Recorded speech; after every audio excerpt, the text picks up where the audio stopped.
കട്ടുറുമ്പും പേരും. കട്ടുറുമ്പിന്റെ ആദ്യ പേര് കാട്ടുറുമ്പ് എന്നായിരുന്നു. അന്ന് കട്ടുറുമ്പ് കാട്ടിലാണ് ജീവിച്ചിരുന്നത്. ഒരിക്കൽ കാട്ടുതീയാൽ കാടെല്ലാം ദഹിക്കപ്പെട്ടു. വളക്കൂറുള്ള മണ്ണ് അന്വേഷിച്ച് നടന്ന കൃഷിക്കാർ കരിഞ്ഞ കാട്ടിൽ തങ്ങളുടെ താവളം കണ്ടെത്തി. അങ്ങനെ പണ്ടത്തെ കാട് നാടായി.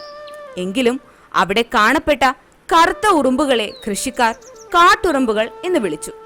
എന്നാൽ കാലം ചെന്നപ്പോൾ കാട്ടുറുമ്പ് എന്നത് ലോപിച്ച് കട്ടുറുമ്പ് എന്നായി മാറി. എന്തെന്നാൽ നാട്ടിൽ ജീവിച്ചിരുന്ന ഉറുമ്പിനെ എന്തിന് കാട്ടുറുമ്പെന്ന് വിളിക്കണം എന്നത് അന്നത്തെ തലമുറയിൽ ജീവിച്ചിരുന്ന കൃഷിക്കാർക്ക് എത്ര ആലോചിച്ചിട്ടും മനസ്സിലായില്ല. മാത്രമല്ല, ആ തലമുറയിൽ ജീവിച്ചിരുന്ന കൃഷിക്കാരിൽ ഒരുവൻ കട്ട് എന്നതിന് നീറ്റൽ എന്നൊരർത്ഥം കണ്ടെത്തിയിരുന്നു. കട്ടുറുമ്പ് കടിച്ചാൽ കടി ഏറ്റെടുത്ത് അല്പനേരം നീറ്റൽ ഉണ്ടാകുന്നതിനാൽ കാട്ടുറുമ്പ് എന്നതിൽ ഭേദം കട്ടുറുമ്പ് എന്ന പേരാണെന്ന് അന്നത്തെ തലമുറയിൽ ജീവിച്ചിരുന്ന ഏവരും കരുതി. അങ്ങനെ കാട്ടുറുമ്പ് കട്ടുറുമ്പായി. ഗുണപാഠം: പേരിലും ഊരിലും സ്വത്വം തിരയരുത്.